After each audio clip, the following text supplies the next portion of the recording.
Hello बच्चों, चलिए प्रश्न देखते हैं। बाह्य स्थानीय संरक्षण का एक उदाहरण कौन सा है। यहाँ पे 4 विकल्प है, चारों में से बताना है सही कौन सा है। तो सबसे पहले हम देख लेते हैं इससे संबंधित मुख्य अवधारणा को। मुख्य अवधारणा, यहाँ पर जीवों के संरक्षण की बात की जा रही है। तो दो तरह से इसका संरक्षण होता है।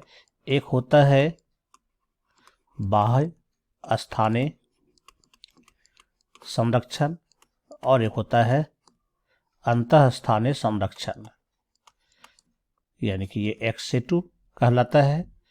इस प्रकार के संरक्षण में क्या किया जाता है, जीवों को अन्य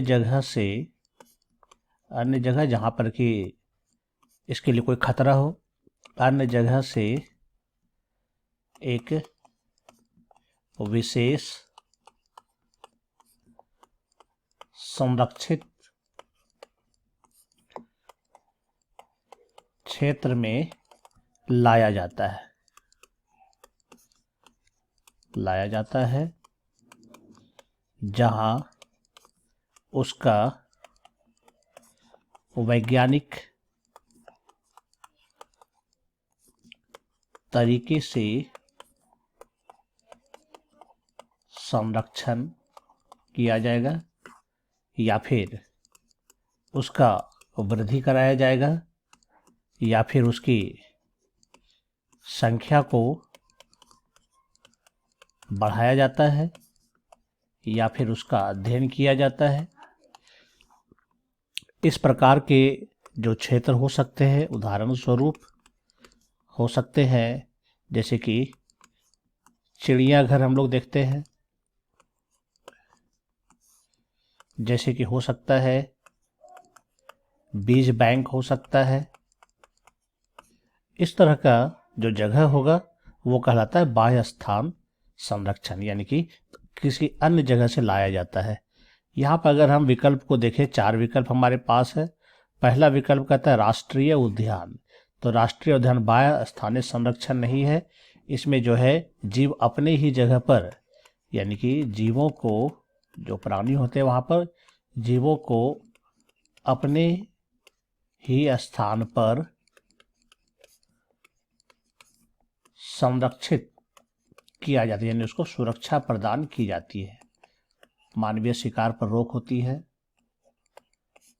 उसे प्राकृतिक वातावरण में ही रखा जाता है। तो राष्ट्रीय उद्यान हमारा उत्तर नहीं होगा। बीज बैंक ये हमारा सही उत्तर होगा। यह हम क्या करते हैं, किसी अन्य जगह से बीजों को ला करके हम संरक्षित कर सकते हैं।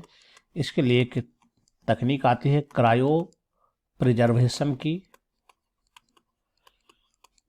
जिसमें हम बहुत कम तापमान पर बीज को, किसी उत्तक को, कोशिका को, डीएनए को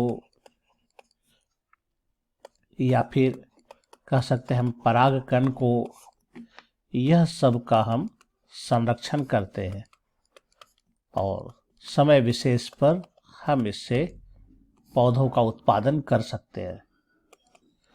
यहाँ पर शुक्राणु सब का भी संरक्षण किया जा सकता है।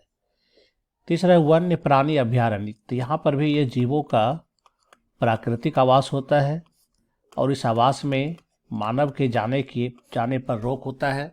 यहाँ पर वो शिकार नहीं कर सकता है ऐसे जगहों पर, यानी यहाँ पर जानवरों को खुले रूप से घूमने की स्वतंत्रता होती है। तो ये भी हमारा उत्तर नहीं होगा, ये भी अपनी जगह पर ही होता है। पवित्र उपवन भी वन्य जीवों के संरक्षण का स्थल है, खास करके आदिवासी लोग इनका करते हैं। तो यह भी पेड़ पौधों जीव जंतुओं का एक प्राकृतिक आवास होता है, यानी यह भी हमारा क्या है, अपने ही जगह पर जीवों का संरक्षण होता है। तो यहाँ पर हम 4 को देखते हैं। चारों में से जो बी नंबर है यह सबसे ज़्यादा हमारा सटीक उत्तर हो जाता है, क्योंकि यह बीज बैंक में अपने ही जगह पर संरक्षण नहीं होता है। इसके लिए हम इसे जो है किसी अन्य स्थान पर ले जाके उनका संरक्षण करते विशेष तकनीक के द्वारा। आशा करता हूँ आप समझ गए होंगे। धन्यवाद।